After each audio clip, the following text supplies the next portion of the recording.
many different things, and we've had some great discussions. We were together last night for dinner, and I learned a lot about India. Fascinating place, beautiful place, and it's an honor to be with you.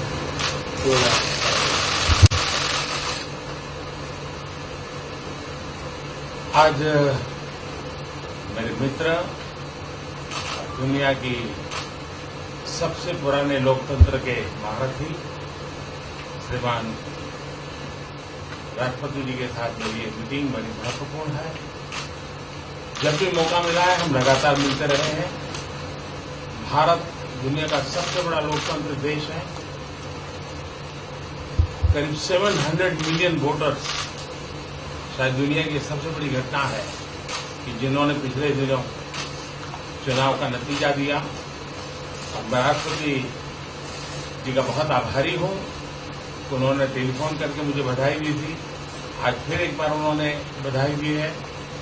Bharat और America दोनों लोकतांत्रिक मूल्यों को लेकर के चलने वाले देश दुनिया की भलाई के लिए साथ मिलकर के क्या काम कर सकते हैं, किस प्रकार से योगदान दे सकते हैं, हमारे कॉमन वैल्यूज मानव जात के लिए, दुनिया के लिए, प्रगति के लिए किस प्रकार से काम आ सकते हैं, ऐसे अनेक विषयों पर बहुत गहराई से बात होती रहती है।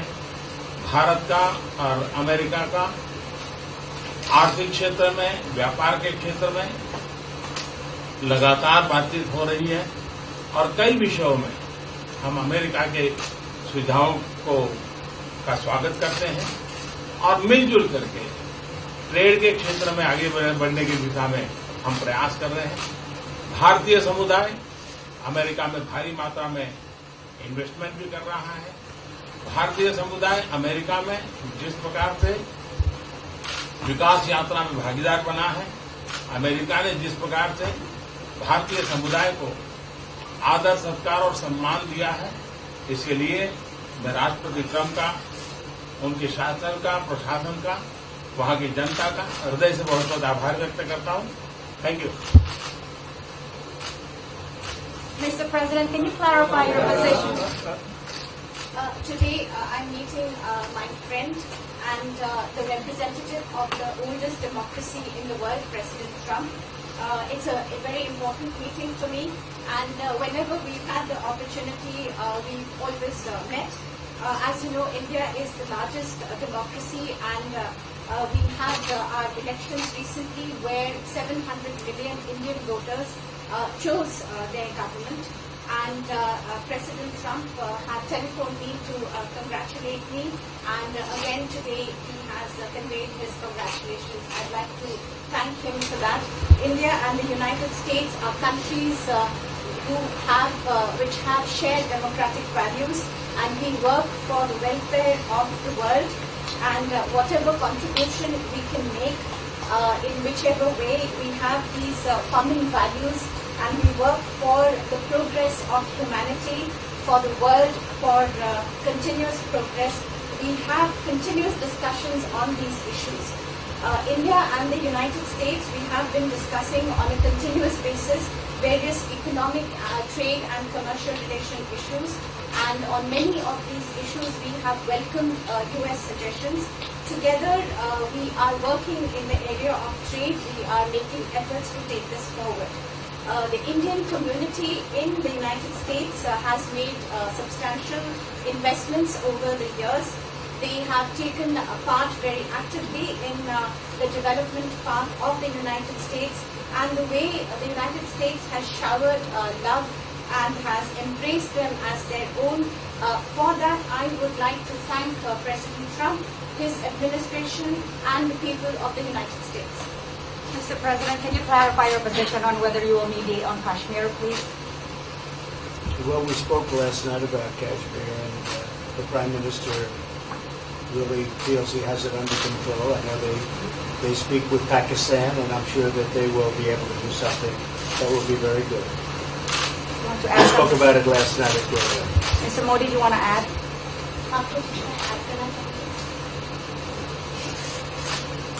भारत और पाकिस्तान के बीच कई बायलैटरल इश्यूज हैं और पाकिस्तान के प्रधानमंत्री के चुनाव के बाद जब मैंने उनको टेलीफोन किया था, तब मैंने उनसे कहा है कि पाकिस्तान को भी गरीबी के खिलाफ लड़ना है, भारत को भी गरीबी के खिलाफ लड़ना है, पाकिस्तान को भी अशिक्षा के खिलाफ लड़ना है, भारत को भी अशिक्षा के खिलाफ लड़ना है, पाकिस्तान को भी बीमारी के खिलाफ लड़ना है, भारत को भी बीमारी के खिलाफ लड़ना है। हम दोनों देश मिलकर के गरीबी के खिलाफ लड़ें, हमारी असुविधाओं के खिलाफ लड़ें और हम मिलकर के दोनों देश की आवाम की भलाई के लिए काम करें। ये संदेश मैंने पाकिस्तान के प्रधानमंत्री जी को भी दिया है और राष्ट्रपति ट्रंप से भी हमेशा हमारे इस बायलैटरल संबंधों के संबंध में बात होती रहती है। Between India and Pakistan, there are many bilateral issues. And after Mr. Imran Khan became the Prime Minister of Pakistan, I called him up to congratulate him, and I told him that Pakistan needs to fight poverty, India too. Pakistan needs to fight illiteracy, India too. Pakistan needs to fight disease, India too. And so together, let us join our forces to fight poverty and all the ills that are facing our two countries. Let us work together for the welfare of the people of our two countries. And this is the message that I keep giving my counterpart in Pakistan. Along with President Trump, we also keep talking about the different bilateral issues between us. Mr. Modi, would you like to have President Trump be involved in negotiating between Pakistan and India? Bharat और पाकिस्तान के सारे issues bilateral है और इसलिए हम दुनिया के किसी भी देश को इनके लिए कष्ट नहीं देते हैं और मुझे विश्वास है कि भारत और पाकिस्तान जो 1947 के पहले एक ही थे, हम मिलजुल करके हमारी समस्याओं पर चर्चा भी कर सकते हैं और समाधान भी कर सकते हैं। India and Pakistan have all the issues are of bilateral nature, and we do not want to give pains to any country in the world to, in fact, try to do anything in this, because these issues are bilateral. And I trust that before 1947, when we were one country, that even afterwards we can find solutions through discussions. Mr. President, is that offer still on the table? I'm here. Yes, I have a very good relationship with both gentlemen, and I'm here. If for any reason, but I think they can do it themselves very well. They've been doing it for a long time. President, the Chinese have said today publicly that it's more low-level calls that have happened, and they're downplaying the significance of the calls the U.S. administration. I don't know what you mean by that. Low level? The vice premier is low level? I don't think so. I mean, it's in your mind they're low level. What is the position of the gentleman that was quoted in the newspaper today? Right. Well, the Vice Premier, Leo Ho, came out with a very significant statement, and we've been communicating through intermediaries back and forth with him.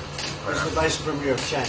Yes, sir, I understand. That's not low level. I understand, I agree. I was just, there was a statement that the spokesman for the Foreign Ministry, for instance, said they weren't aware of the calls happening. I don't know about his There's been communication going on. at the highest level. Thank you, At the highest level. Can you clarify the calls, Mr. Minister? No, I don't want to. We don't want to go into. We don't want to go into. Hey, look, in the meantime, our country is doing great. We're doing great. The Prime Minister just congratulated me. Everybody that's met has congratulated us on the job we're doing in the United States with our economy. Our economy is phenomenal, best it's ever been. And that's despite the trade deals. And when the trade deals get done, like we did with Japan yesterday, we did a really big, tremendous trade deal with Japan. And we have others coming. We're negotiating now in earnest with the European Union because they want to do that. They want to do that, and I do too. So we have, when we get these deals done, our country will be transformed. I mean, it'll be monetarily transformed. It's such a difference between the horrible, horrible one-sided deals that we had in the past. And frankly, past administrations should be ashamed of themselves for allowing that. But we have many of them. One of them is the USMCA, Mexico, Canada. And hopefully that'll get voted on very quickly. Everybody wants it to happen, so hopefully we can make that a bipartisan bill. But we have many trade deals that are doing very well, and including China. And I think it was necessary to go through this you would say a rough patch, but I'd say maybe much more than a rough patch. But that's okay because we've been paid billions and billions of dollars. And you know that prices haven't gone up and there's been no inflation. And we've put a lot of money in the Treasury and, tens of billions of dollars. And I've given a lot of it to the farmers that were hurt. I've been able to give a lot of money, compliments of China to the farmers that were hurt because we gave them 16 billion and we gave them 12 billion the year before. That made them whole. That was the amount of money that China didn't invest give to our farmers. So the farmers have been amazing, but they're very happy with the job we're doing. But eventually they're going to be the biggest or one of the biggest beneficiaries. Okay? Mr. President, did you attend the climate session? Say it? Did you make it to the climate session? Were there any conclusions that you should I'm going to. In fact, it's going to be our next session. So we haven't had it. Do you have a message that you'd like to deliver to? No, I want clean air and clean water. And we're right now having the cleanest air and cleanest water on the planet. But that's what I want. I want absolutely clean air and clean water. Mr. President, just briefly back on China, we saw the comments from you about wanting calm. Calm, exactly. Just wondering if you can clarify what you meant about the call. Was that with Lighthizer? I don't want to talk about calls. We've had calls. We've had calls at the highest levels. But I don't want to talk about that. But the Vice Chairman put out a statement last night that was a statement and saying that he wants to make a deal and he wants calm. And I think it's a very good word to use, calm. Not a word that I use that often. But it's a good word to use. And I think it's one of the reasons that's a great country. I mean, they understand. I think that message also helps with respect to Hong Kong. I really do. I think it makes it easier for Hong Kong to do something. And I think that President Xi will do something with Hong Kong. I really think that message is a good message with respect to what the ultimate outcome is in Hong Kong. Very, very positive message. And we appreciated it. What else? Anything else? Mr. President, what are your latest thoughts on your threat on pulling out of the WTO? And if you do, can I also ask Mr. President Modi what your response to that in terms of how it affect India's trade strategy? Well, we haven't been happy with the WTO, but now we're winning cases. We won the big Airbus cases, you know. It's a tremendous case. I mean, it's billions of dollars. That was a very recent victory, and we're winning cases now. And we're being treated more fairly now in the WTO, which we appreciate. मुझे लगता है कि हम दोनों को बात करने दीजिए, हम दोनों बात करते रहेंगे, जब जरूरत पड़ेगी आप लोगों को जरूर जानकारी पहुंचाएंगे. He actually speaks very good English, we just don't want to talk about it.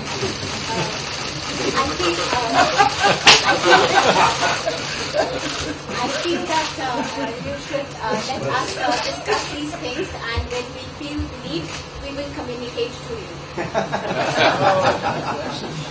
Mr. President, Russia has just recently said they have no intention of asking to be readmitted to the G7.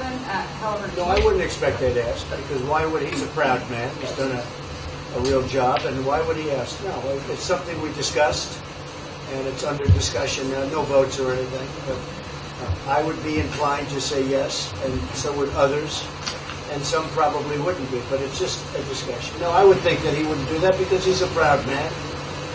He wouldn't ask, but if something would happen, he would be asked, and I'm sure he would say yes to that. Do you have any indication from them that they would accept? No, I think it was a very good discussion. It was the initial discussion, but it was a very good discussion. But I think it would be appropriate. I think it would be good for Russia.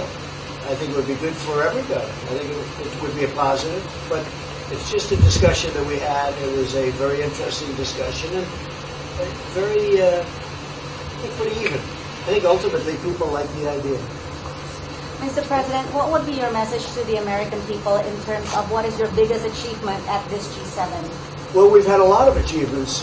We have an achievement with Prime Minister Modi because we're doing great trade. We're doing a lot of trade with India. That's an achievement. I think, obviously, the Japan deal is a tremendous achievement because it's one of the biggest trade deals, and it affects directly our farmers. Even the fact that he's taking all of the excess corn that China didn't take, hundreds of millions of dollars worth of corn, and he's buying that. Japan is buying all of that corn, at a fair price. And, that was great. So that was very important. I also think that unity is very important. We had a very good, despite you read the newspaper stories, the stories bear no resemblance to what's taking place. You saw me with Chancellor Merkel. You saw me with all of them. The relationship is great. We have 7 nations. In addition to that, we have other nations like India and others that came in. Australia came in, Scott. We have a lot of people came in. And I'll tell you, that it's been total unity. What would be the area of most unity, There's been sir? no dissension. There's been no fights or arguments. There's been no anything. I mean, there's been great unity here. And honestly, the papers haven't reported how good it's been. So what would be your most common ground? Is it climate change? Is it gender equality? Oh, I think we have a lot of things. But I think really the unity, the fact that we're all getting along so well, I think is one of the big takes from this. We really have good relationships. And we're doing a lot about a lot. Okay? Just so we get our reporting right, I'm going to give it one more crack on China. When you were referring earlier to the Buddha statement, which we all saw, did you mean to say that there was also a call last night, or was there not actually a call? There were discussions that went back and forth, and let's just leave it at that. Last night. And before last night. Yes. With China. And before last night. Numerous. Look, they want to get something done. I've been saying that for a long reason. And why wouldn't they? They want to get something done. They've lost millions of jobs. Their supply chains are being hurt. And once those supply chains go, you can develop new supply chains. You can't get them back into China. So China is run by really a great leader. I think he's a great leader. He wants to do something. They lost over 3 million jobs in a very short period of time. A lot of companies have left China and they're leaving China. They want to get it done. I knew that. I could have told you that without talking, but we are talking. And would you still like to see U.S. companies leave China? Depends on whether or not we make a deal. If we don't make a deal, I'd like to see them leave China. Absolutely. If we make a deal, I'd like to see them stay there and do a great job. Mr. President, on the Afghanistan peace talks, do you have an updated timeline? Are there any snags? No timeline, whatever it is. We're no rush. I mean, we're there. We're really a peacekeeping force more than anything else, frankly. And said we could win that war in a very short period of time, but I'm not looking to kill 10 million people. Okay? And we are working along with the Taliban, with the government, and other people too. And we'll see what happens. No timeline. Thank you very much. We're going to be doing a news conference in a little while. Just one more thing. If you need one, you need one? I don't think you need one. Always think it's I mean, I can't imagine any other question. I just want to thank the Prime Minister. He's a great leader right here. Would you allow him to have nuclear A great weapons? election result. Would you allow him to have nuclear weapons, sir? Thank you, press. Would you allow India to have Thank you, nuclear press. weapons? Thank you. Thank you, press. Thank you, press.